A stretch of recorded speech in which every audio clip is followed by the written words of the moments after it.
дар замони соҳиби истиқлолӣ деҳоти ворухи шаҳри Исфара ободу зебо гардида, барои фароҳам овардани шароити арзандаи кору зиндагӣ ба мардум тадбирҳои муҳим ва судманд амалӣ карда шуданд.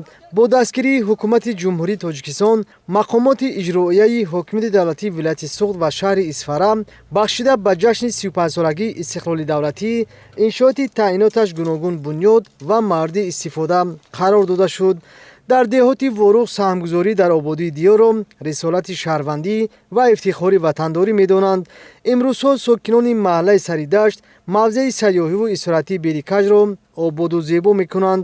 бо бунёди иншоот ва амалӣ шудани иқдомҳои созанда дар ин мавзеъ барои истироҳати сайёҳони дохилу хориҷ ва худи сокинон ҳам шароити муносиб фароҳам мегардад, зеро табиати нотакрори ин диёр ба рушди соҳаи сайёҳӣ мусоидат мекунад. бо ҳамин мақсад сокинони деҳоти Ворух дар ин мавзеъ бунёди иншоотро ба нақша гирифта корҳои созандагиро давра ба давра амалӣ менамоянд.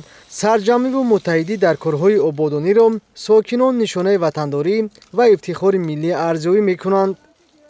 солҳои 2022-26 нақшичорбиниҳо аз тарафи ҷамоати деҳоти Ворух тартиб дода шуда, аллакай моҳи декабри соли 2025 иҷроиши нақшаи 126%-ро ташкил дод ва имрӯз низ корҳо бо суръат идома доранд ва дар корҳои бунёдкорӣ ва созандагӣ саҳми мардуми Ворухи Бостон, соҳибкорони бонангу ориён беандоза калон аст ва боиси дастгирию ифтихор аст. дар деҳоти Ворух корҳои ободониву созандагӣ дар иншооти бунёдшаванда ҷараён дорад. соҳибкорону ашхоси саховатпеша дар ин амалҳои бунёдкорӣ саҳми арзанда мегузоранд. кашидани хатти оби нӯшокиву полезӣ, таъмиру мунфарш намудани роҳҳои мошингард, бунёди майдону иншооти варзишӣ, кашидани хатти барқ ва иваз намудани симчӯбҳои барқӣ, таъмиру навсозии муассисаҳои таълимӣ ва иншооти соҳаи тандурустӣ аз ҷумлаи тадбирҳоест, ки сокинону соҳибкорони деҳоти Ворух амалӣ намуда истоданд.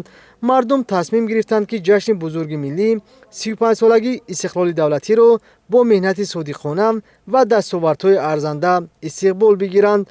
қомат афрохтани иншооти мухталиф ба монанди сартарошхона, марказҳои савдо, мактабҳои наву замонавӣ, қасри фарҳанг, майдончаҳои варзишӣ ва даҳҳо иншооти дигар нишонаи возеҳи ободкориҳо ва пуштибонии мардуми Ворух аз сиёсати пешгирифтаи пешвои миллат муҳтарам Эмомалӣ Раҳмон аст.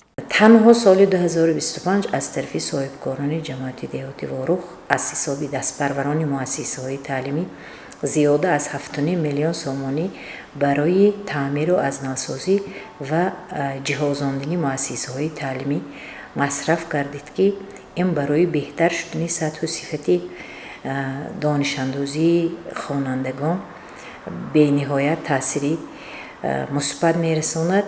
инчунин соҳибкорони ҷамоати деҳоти Ворух барои таъмиру азнавсозии беморхонаи марказӣ, маркази саломатии ҷамоати деҳоти Ворух, кӯдакистон саҳми арзанда мегузоранд. соҳибкорон танҳо соли 2024 бо харҷи зиёда аз 1 миллион сомонӣ ҳавзҳои саргии оби нӯшокии ҷамоати деҳоти Ворухро таъмир ва азнавсозӣ карданд ва имрӯз бошад бо харҷи зиёда аз 1 миллиону 200 ҳазор сомонӣ 2 километр аз чашмаҳои мавзеи Тагоба барои таъмини мардуми ҷамоат бо оби тозию ошомиданӣ саҳми арзанда гузошта истоданд.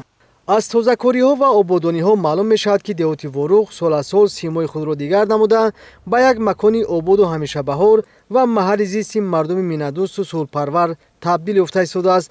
сокинони деҳоти Ворух аз хурд то бузург дар ҳифзи манофеи миллӣ, марзубум ва гиромӣ доштани ҳар зарра хоки ватан худро масъул мешуморанд. зиёд шудани сафи соҳибкорони баландҳиммат дар деҳоти Ворух ба рушди ҳамаҷонибаи соҳаҳои мухталиф замина мегузорад.